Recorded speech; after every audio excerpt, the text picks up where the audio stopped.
আজকে হলো আমাদের প্রথম উইন্টারের তন্দুরি পার্টি। তো আমরা চিকেন টিক্কা বানাবো, সেগুলো পার্টি করবো। সো দেখতে থাকো। Baahubali! Oh my God! Wow!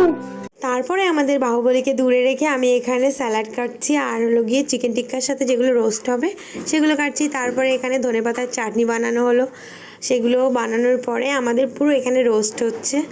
আর কি যে ভালো হয়েছিল সবাই মিলে একসাথে। আর এখানে আমাদের ছিল 5 কেজি চিকেন। আর তারপরে আমরা 4-5 রকমের সস বানিয়ে সেগুলোই ডিপ করে খাচ্ছিলাম। তারপরে চিকেন আবার আমরা ফয়েল পেপারে করে ভাপাও করেছিলাম।